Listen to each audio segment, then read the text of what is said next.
सोचिए, अगर करोड़ों साल पहले मिट चुके डायनासोर फिर से जिंदा हो जाएं और आप उनके बीच फंस जाएं। बस यही गलती की इंसानों ने, साइंस ने कुदरत को मात देने की कोशिश की, लेकिन नतीजा तबाही निकला। बंद दरवाजे खुल चुके हैं, शिकारी आजाद हो चुके हैं और अब बस एक ही सवाल है, कौन बचेगा? क्योंकि यहाँ हर सेकंड मौत करीब आती जा रही थी। तो तैयार हो जाइए, क्योंकि हम आपको जुरासिक पार्क की पूरी कहानी सिर्फ कुछ मिनटों में सुनाने वाले हैं, बिना टाइम वेस्ट किए। तो चलिए शुरू करते हैं इस दमदार मूवी को। कहानी की शुरुआत में हम देखते हैं कि रात के घने अंधेरे में जंगल के बीच एक हाई सिक्योरिटी पिंजरा लाया जाता है, जिसके अंदर कैद है वेलोसिरैप्टर नाम का सबसे तेज, सबसे खतरनाक शिकारी। गार्ड्स इसे जुरासिक पार्क में ट्रांसफर कर रहे थे, लेकिन जैसे ही पिंजरा खुला, मौत आजाद हो गई। वेलोसिरैप्टर ने एक गार्ड को दबोच लिया। पूरी टीम कोशिश करती रही, लेकिन शिकारी जीत गया। यही वो लम्हा था जब हमें एहसास हुआ कि डायनासोर के सामने इंसान कुछ भी नहीं है। दूसरे सीन में अब हम एक खुदाई साइट को देखते हैं, जहां वैज्ञानिक इतिहास के राज खोज रहे थे। तभी डोनाल्ड, एक सरकारी वकील, जुरासिक पार्क के मालिक जॉन से मिलने आता है। उसे शक है कि ये पार्क सुरक्षित नहीं है और इन्वेस्टर्स की मंजूरी तभी मिलेगी जब वो खुद देख ले कि यहाँ सब कुछ काबू में है। इसी खुदाई के दौरान वैज्ञानिकों को एक प्राचीन मच्छर मिलता है, लेकिन ये कोई मामूली मच्छर नहीं, इसके अंदर छिपा है जुरासिक पार्क का सबसे बड़ा राज। कहानी अब हमें डॉक्टर एलन और डॉक्टर एली की दुनिया में ले जाती है, जो डायनासोर के जीवाश्मों पर रिसर्च कर रहे हैं। वो एक खुदाई स्थल पर वेलोसिरैप्टर की हड्डियां खोजते हैं। एलन अपने स्टूडेंट्स को दिखाता है कि वेलोसिरैप्टर कितना खतरनाक शिकारी था, तेज, चतुर और पक्षियों जैसे ढांचे वाला। तभी एक हेलीकॉप्टर लैंड करता है। उड़ती धूल खुदाई को नुकसान पहुंचा सकती थी, इसलिए एलन तुरंत उसे बंद करने को कहते हैं। लेकिन अंदर जो शख्स था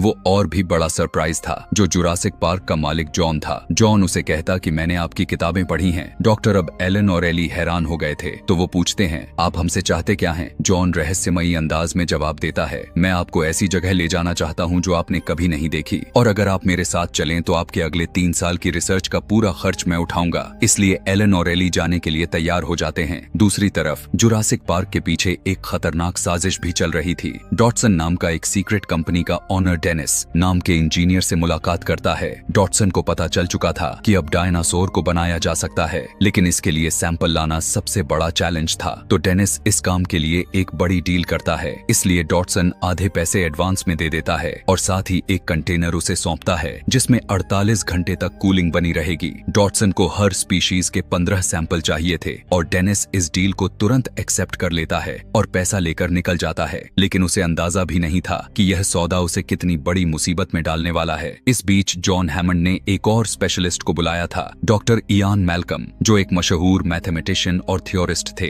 अब जुरासिक पार्क की ओर जाने वाली टीम तैयार थी, जिसमें 5 लोग थे। हेलीकॉप्टर कोस्टा रिका के पास एक रिमोट आइलैंड पर लैंड करता है। चारों तरफ डेंस जंगल, ऊंचे ऊंचे माउंटेन और एक मिस्टीरियस वर्ल्ड था। जॉन ने इस आइलैंड को दुनिया के सबसे अनोखे और अनमोल पार्क में बदल दिया था, लेकिन अभी किसी को अंदाजा नहीं था कि इस जगह ने नेचर के रूल्स के साथ कितना बड़ा खिलवाड़ किया है। सभी लोग स्पेशल सफारी व्हीकल्स में बैठकर पार्क का टूर करने निकलते हैं। डॉक्टर एलन ग्रांट, जो पूरी लाइफ सिर्फ डायनासोर के फॉसिल्स का स्टडी करते आए थे, अचानक व्हीकल से बाहर की तरफ देखते हैं और उनके पैरों तले से जमीन खिसक जाती है। उनकी आंखों के सामने एक जिंदा ब्रैकियोसॉरस चलता हुआ नजर आता है, इतना विशाल मानो उसका सिर स्काई को टच कर रहा हो। डॉक्टर एलन की आंखें खुली रह जाती हैं, उनका हार्ट फास्ट बीट करने लगता है। वो धीरे धीरे व्हीकल से बाहर निकलते हैं, जैसे बिलीव ही नहीं हो रहा हो कि जिसे वो हमेशा बुक्स और फॉसिल्स में खोजते रहे, वो आज उनके सामने था। डॉक्टर एली भी तेजी से बाहर आती हैं और क्वेश्चंस की लाइन लगा देती हैं। ये कैसे बना? इसकी स्पीड क्या है? ये कहां से आया? लेकिन जॉन सिर्फ एक ही जवाब देता है, वेलकम टू जुरासिक पार्क। और अब लॉयर डोनाल्ड पूरी तरह श्योर हो चुका था कि ये पार्क एक गोल्ड माइन है और इन्वेस्टर्स इसे फंड करने के लिए जरूर तैयार हो जाएंगे। तभी एलन अपनी आंखों के सामने कुछ ऐसा देखता है जिसे देखकर उसकी सोच ही बदल जाती है, क्योंकि यहाँ सिर्फ एक नहीं बल्कि कई अलग अलग स्पीशीज के डायनासोर मौजूद थे और सभी वीगन डायनासोर यानी शाकाहारी थे, जो कि किसी पर अटैक नहीं करते, सिर्फ पेड़ पौधे खाते हैं। और एलन के साथ बाकी टीम की क्यूरियोसिटी और भी बढ़ जाती है। अब टीम को म्यूजियम जैसी एक जगह ले जाया जाता है, जहाँ भारी भरकम डायनासोर के कंकाल लगे हुए थे। यहीं पर जॉन एक शो शुरू करता है, जहाँ पूरी जानकारी दी जाती है कि डायनासोर को दोबारा कैसे बनाया गया। जॉन जॉन समझाता है कि हर ब्लड ड्रॉप के अंदर हजारों लाखों डीएनए स्ट्रैंड्स का ब्लूप्रिंट होता है। जैसे इंसानों का जेनेटिक कोड होता है वैसे ही जानवरों का भी होता है। लेकिन सवाल यह था कि अगर डायनासोर लाखों साल पहले खत्म हो चुके हैं तो उनका डीएनए कहां से आया। जॉन बताता है हजारों साल पहले जब डायनासोर धरती पर राज करते थे तब भी मच्छर उनका खून चूसते थे। कुछ मच्छर पेड़ों पर जाकर बैठ जाते थे और उनके शरीर पर पेड़ की गोंद चिपक जाती थी। समय बीतता गया और वो मच्छर फॉसिल्स में बदल गए, लेकिन उनके शरीर में डायनासोर का खून आज भी मौजूद था। यही खून जॉन और उसकी साइंटिस्ट टीम ने खोज निकाला था। जब उन्होंने मच्छर के अंदर से डायनासोर का डीएनए निकाला तो उसमें कुछ सीक्वेंस गायब थे। इन गायब हिस्सों को मेंढक के डीएनए से पूरा किया गया और जब यह फुल डीएनए स्ट्रक्चर तैयार हुआ तो उसे फर्टिलाइज करके अंडे बनाए गए जिनसे नए डायनासोर पैदा हुए। अब तक एलन और बाकी टीम इस साइंस को समझ चुके थे, लेकिन उनके दिमाग में अभी भी ढेरों सवाल थे। डॉक्टर एलन जवाब ढूंढने के लिए सीधा लैब की ओर बढ़ता है और वहां अपने सामने एक डायनासोर को जन्म लेते हुए देखता है। तब जॉन गर्व से कहता है कि ये सारे डायनासोर मेरी आंखों के सामने पैदा हुए हैं। लेकिन एलन और एली के मन में सवाल उठता है कि अगर ये डायनासोर जिंदा हैं तो ये खुद से क्यों नहीं बढ़ रहे हैं। तभी एक साइंटिस्ट बताता है कि हमने इनके क्रोमोसोम्स को कंट्रोल किया है। ये सारे डायनासोर फीमेल हैं और उनकी ब्रीडिंग तभी होगी जब हम चाहेंगे, यानी इनकी आबादी पर पूरा नियंत्रण सिर्फ साइंटिस्ट्स के पास है। लेकिन डॉक्टर मैल्कम इसका विरोध करते हैं और कहते हैं प्रकृति को कंट्रोल करना मुमकिन नहीं है, ये सीधे कुदरत से खिलवाड़ है। इसके बाद जॉन अपने मेहमानों को एक भारी भरकम पिंजरे के पास ले जाता है। यहीं पर रॉबर्ट नाम का गार्ड उन्हें एक बेहद खतरनाक शिकारी वेलोसिरैप्टर के बारे में बताता है। ये सबसे खतरनाक डायनासोर हैं। जैसे जैसे ये बड़े होते हैं उतने ही ज्यादा घातक और होशियार बनते जाते हैं। ये लगातार पिंजरे की बिजली वाली बार टेस्ट करते हैं, यहाँ तक कि वो जानते हैं कहाँ करंट है और कहाँ नहीं है। यानी ये बस ताक में रहते हैं कि कब हमला किया जाए। अब सीन शिफ्ट होता है डिनर टेबल पर, जहाँ जॉन को उम्मीद थी कि सभी उसके इन्वेंशन से प्रभावित होंगे, लेकिन ऐसा नहीं हुआ। लॉयर डोनाल्ड तो काफी इम्प्रेस था, लेकिन डॉक्टर मैल्कम ने साफ इनकार कर दिया कि कुदरत से छेड़छाड़ करना खतरनाक है। और साथ में डॉक्टर एली भी सहमति जताती हैं कि ये जानवर 6 साल पुराने हैं। अगर इन्हें आज की दुनिया में लाया गया तो ये किस तरह रिएक्ट करेंगे ये कोई नहीं जानता। डॉक्टर एलन का कहना था लुप्त हो चुकी प्रजातियों को वापस लाना कोई छोटी बात नहीं, इसलिए इसका नतीजा समझे बिना मैं कुछ नहीं कह सकता। अब जॉन अपने ग्रैंड चिल्ड्रेन टिम और लेक्स को भी पार्क दिखाने बुलाता है। टिम और लेक्स डायनासोर के बड़े फैन थे। उन्होंने एलन और एली की किताबें भी पढ़ी थीं, लेकिन एलन को बच्चे पसंद नहीं थे और टिम तो उसके पीछे ही पड़ गया, जिससे एलन थोड़ा परेशान हो गया। अब सभी ऑटो ड्राइव इलेक्ट्रिक कारों में बैठकर टूर पर निकलते हैं और जॉन वहीं रुककर सिस्टम मॉनिटर करता है, क्योंकि उसे पहले से खबर थी कि रात में तूफान आने वाला है। टूर के दौरान टीरेक्स के पिंजरे के पास गाड़ियां रुकती हैं, लेकिन टीरेक्स बाहर नहीं आता। उसे बाहर निकालने के लिए बकरा रखा जाता है, लेकिन मैल्कम कहता है टी रेक्स शिकार करना पसंद करता है, न कि परोसा हुआ खाना। इधर सिस्टम ऑपरेटर डेनिस ने जॉन से कहा कि कुछ खराबी हो सकती है। जॉन ने जवाब दिया जितना जल्दी हो सके सब ठीक करो। डेनिस के दिमाग में एक और प्लान था। वह पूरे सिस्टम को बंद करके सिक्योरिटी खोलने वाला था। ऊपर से रात छाने लगती है। डेनिस सारे सिस्टम्स ऑफ करता है, जिससे पार्क की सारी लाइट्स बंद हो जाती हैं। जॉन हैमंड अब घबरा कर कहता है कि सिक्योरिटी ऑन करो, लेकिन आर्नोल्ड ने बताया कि डेनिस के पास सभी पासवर्ड थे। अगर सिस्टम रिब्यूट किया तो 20 लाख फाइल्स दोबारा चेक करनी पड़ेंगी। उधर डेनिस भागने की कोशिश करता है और उसका कई बार एक्सीडेंट होता है, लेकिन उसे किसी भी हाल में सैंपल्स बाहर भेजने थे। अब तक जुरासिक पार्क की सारी लाइट्स बंद हो चुकी थीं, यहाँ तक कि 10,000 वोल्ट का हाई वोल्टेज सिस्टम भी ऑफ हो गया था। अब एक कार में डॉक्टर एलन और मैल्कम थे,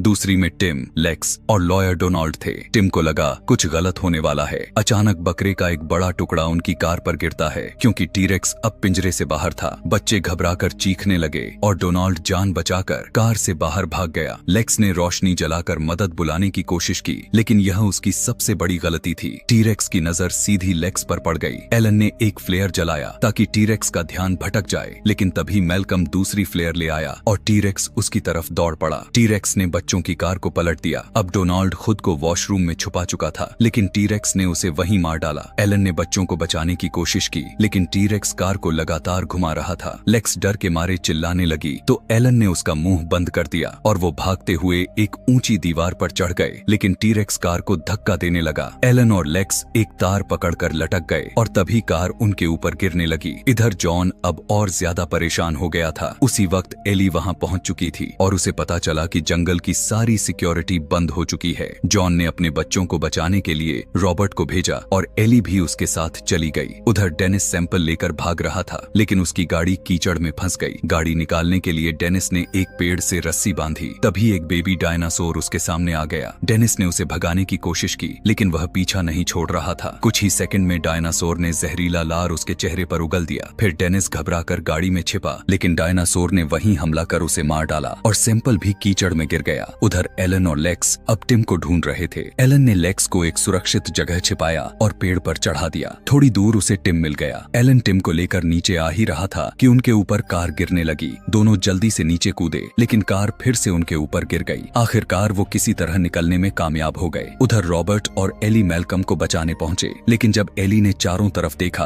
तो एक कार गायब थी। इसका मतलब था डायनासोर बाहर आ चुके थे। तभी मैल्कम की आवाज आई। रॉबर्ट और एली ने उसे संभाला, लेकिन तभी एक विशाल पंजा नजर आया। मैल्कम बस यही कह सका, जल्दी भागो। रॉबर्ट ने गाड़ी दौड़ा दी, लेकिन टीरेक्स उनका पीछा कर रहा था। आखिरकार वे तेजी से आगे निकल गए। अब एलन ने फैसला किया कि वो बच्चों के साथ पूरी रात पेड़ पर बिताएगा। अगली सुबह जब एलन की आंख खुली तो उसके सामने एक बड़ा डायनासोर पत्तियां खा रहा था। लेक्स पहले तो डर गई, लेकिन फिर उसे छूना चाहा। जैसे ही उसने हाथ बढ़ाया, डायनासोर ने तेज आवाज निकाली और लेक्स पूरी तरह भीग गई। एलन ने बच्चों को आगे बढ़ने को कहा, लेकिन तभी उसने एक खतरनाक चीज देखी, जो थे डायनासोर के अंडे, जिनमें से नए डायनासोर निकल रहे थे। अब टीम और लेक्स हैरान थे, क्योंकि यहाँ सभी डायनासोर फीमेल थी। तो फिर ये अंडे कैसे आए? एलन ने बताया कि इन डायनासोर को मेंढक के कुछ क्रोमोसोम्स दिए गए थे। कुछ अफ्रीकी मेंढक अपना जेंडर बदल सकते हैं, और अब यही इन डायनासोर के साथ भी हो रहा था। मतलब वो अब खुद अपनी प्रजाति बढ़ा सकते हैं। दूसरी तरफ जॉन, एली, रॉबर्ट और आर्नोल्ड सिस्टम बंद करके उसे रिब्यूट करने की योजना बना रहे थे। आखिरकार आर्नोल्ड ने सारे स्विच बंद कर दिए, लेकिन अब सिस्टम फिर से ऑन करने के लिए उन्हें दूसरे कंट्रोल रूम जाना था। उधर एलन, लेक्स और टिम एक बड़े मैदान में पहुंचे, जहां डायनासोर दौड़ रहे थे,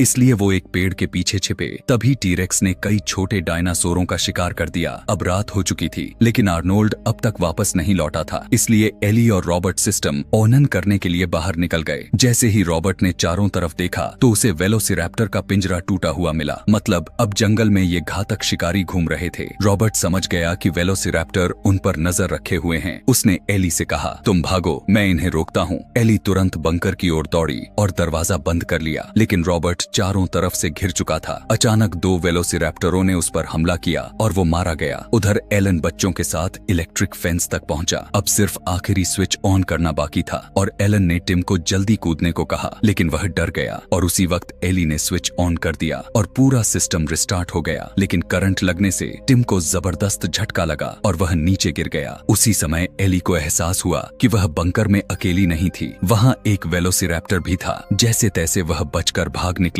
और एलन ने भी किसी तरह टिम को होश में लाया और बच्चों को रेस्टोरेंट तक ले गया। फिर बच्चों ने खाना शुरू किया। उधर एली भी एलन को मिल गई, लेकिन तभी रेस्टोरेंट में टीम और लेक्स के पास वेलोसिरैप्टर आ जाते हैं। दोनों भागकर किचन में छिप जाते हैं, जहां रैप्टर उनका पीछा करते हुए अंदर घुस आते हैं। लेक्स रैप्टर का ध्यान भटकाती है, लेकिन टिम फंस जाता है। आखिरी पल में लेक्स फिर से रैप्टर का ध्यान हटाती है और दोनों किसी तरह किचन से बाहर निकलते हैं। बाहर निकलते ही एलन और एली उन्हें मिल जाते हैं और वो जल्दी से कंट्रोल रूम की ओर बढ़ते हैं। अब तक सिक्योरिटी सिस्टम पूरी तरह ऑन नहीं हुआ था और दरवाजे अभी भी खुले थे। इन्हें लॉक करने के लिए पूरा सिस्टम रीलोड करना जरूरी था। तो एलन और एली दरवाजे रोकने की कोशिश करते हैं, जबकि लेक्स कंप्यूटर पर फाइल्स खोजती है। आखिरकार उसे सिक्योरिटी प्रोग्राम मिल जाता है और जैसे ही वह इसे ऑन करती है, सारे दरवाजे लॉक हो जाते हैं। अब वो जॉन को कॉल कर सकते थे, यानी बचने की उम्मीद थी। लेकिन तभी एक वेलोसिरैप्टर खिड़की तोड़कर अंदर आ जाता है। अब उनके पास बस एक ही रास्ता था, तो वो वेंटिलेशन से भागने की कोशिश करते हैं, लेकिन तभी वेलोसिरैप्टर उनका पीछा करते हुए ऊपर चढ़ने लगता है। लेक्स गिरने ही वाली थी, लेकिन एलन उसे पकड़कर ऊपर खींच लेता है। आखिरकार वो सभी म्यूजियम हॉल में पहुंचते हैं, जहां वेलोसिरैप्टर ने उन्हें चारों तरफ से घेर लिया था।